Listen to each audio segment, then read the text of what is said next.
This is when you can actually pick up your glassware. I'll talk about the sparkling wine as we pair it with our first cheese pairing. But I'd like to say welcome to our cheese seminar. We're very excited. And if you haven't already sampled this, please do so now. Well, Mo, we've been practicing, so. Oh. I'm Mo. You've got cheese. Enjoy. Short, sweet.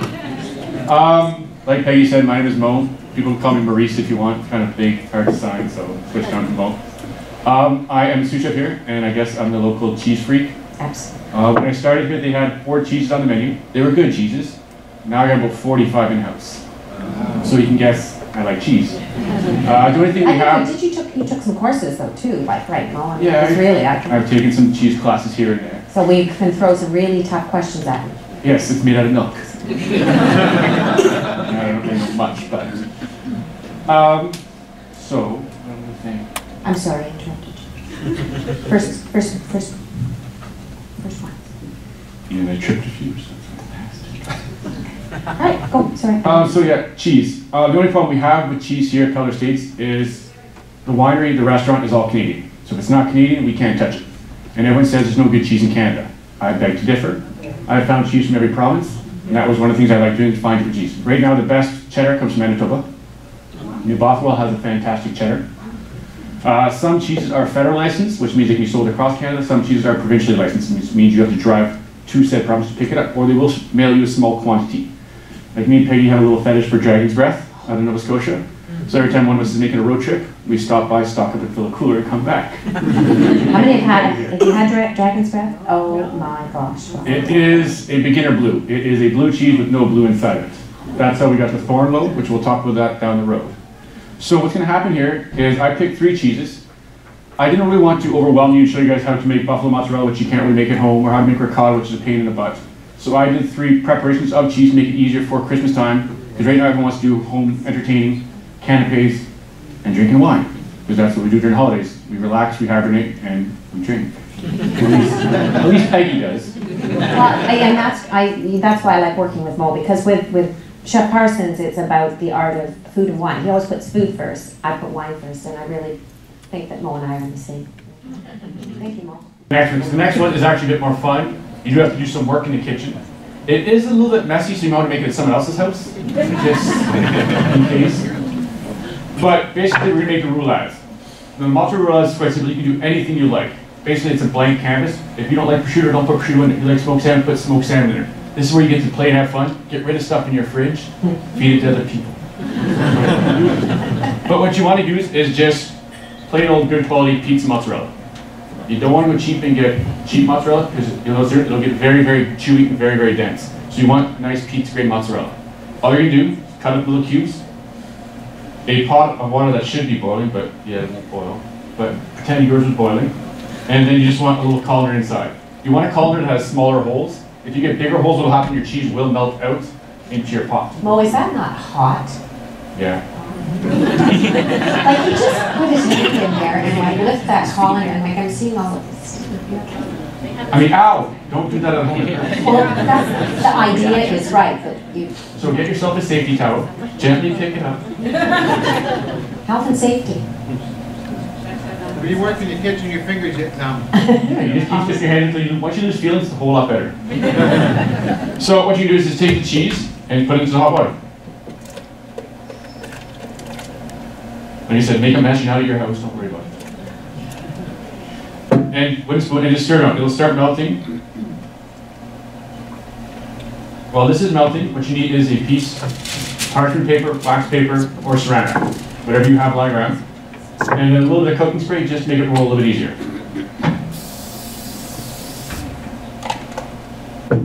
Like I said, this here can be made weeks in advance. It can be frozen. You can do a bunch of them at different times. It'll last, once you have it made, it'll probably last in the fridge about 2 weeks. Now if you put green herbs in there, the herbs will start browning a bit.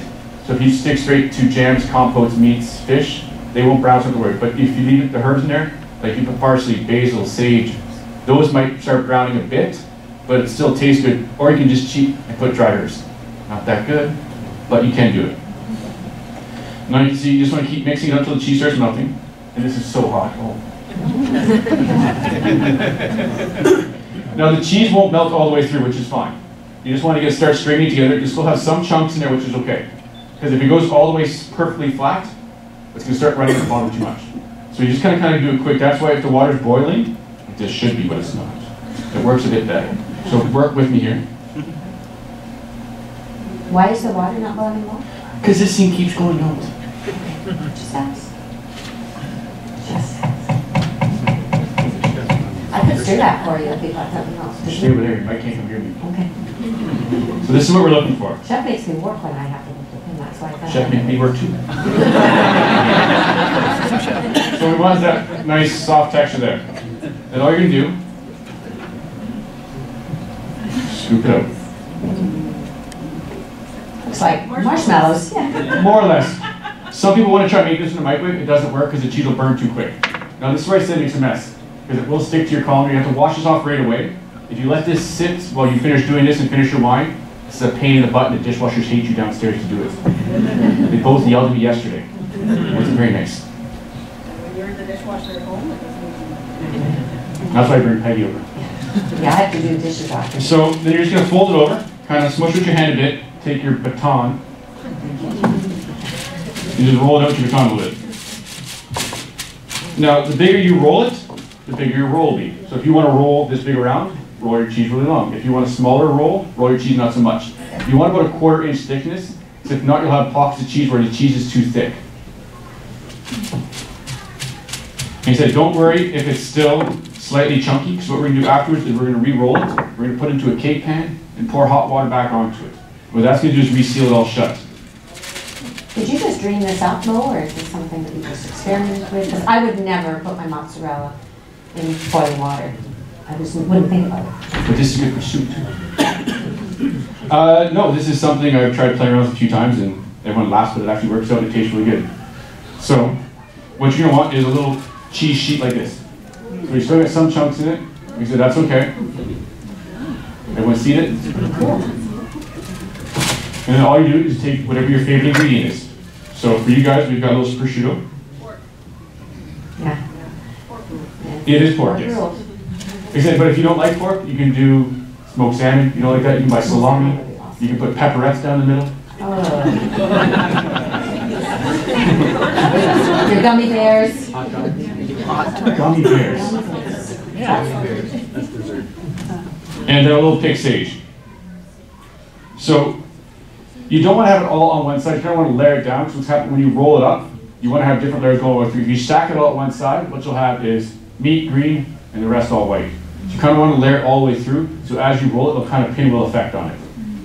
It will take a few practice rolls to get it right. But don't worry, you're cooking. So sage down, and we put a little black pepper in there, just for flavor. You don't want to put salt in this one here, just because I have the prosciutto is salty enough. If you're using something that wasn't salty, I might put a bit of coarse salt in there just to make sure it's not bland when you eat it. Party on it there. And all you do is just roll it up. If you have a little tail, like that, you can cut that off and put it back. Well, anything you don't like, you cut off and you add it to the next batch again. Cool. Because this here can be re-blanched with the next batch.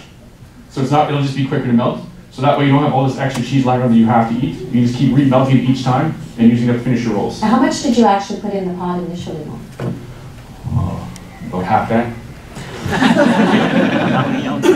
That was about 2 cups.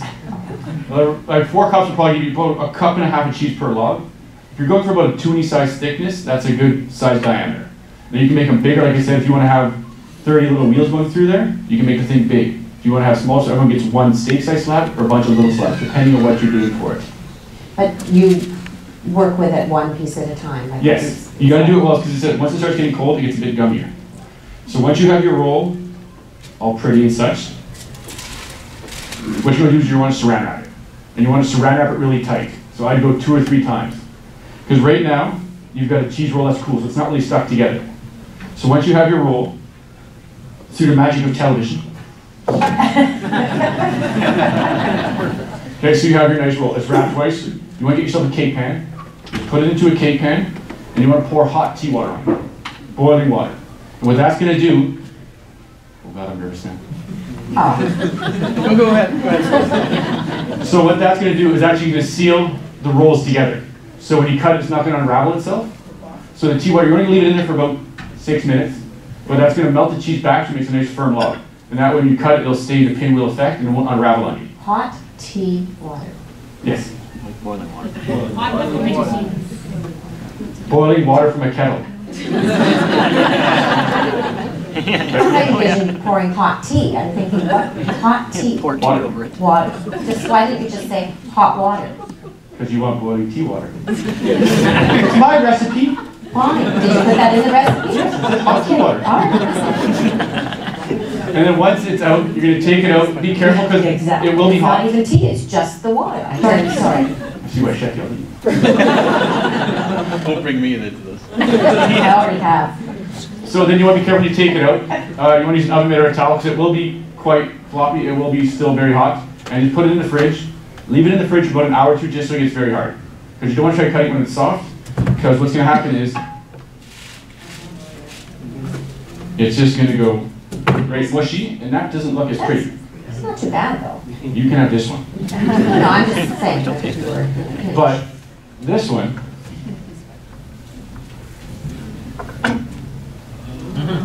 so you see how what happened when you put the hot boiling water onto it, it resealed each individual round layer and formed it together. So like I said, you can make these, throw them in the freezer, pull them out a month from now, pull them out a year from now, because you can freeze this mozzarella will freeze very, very well.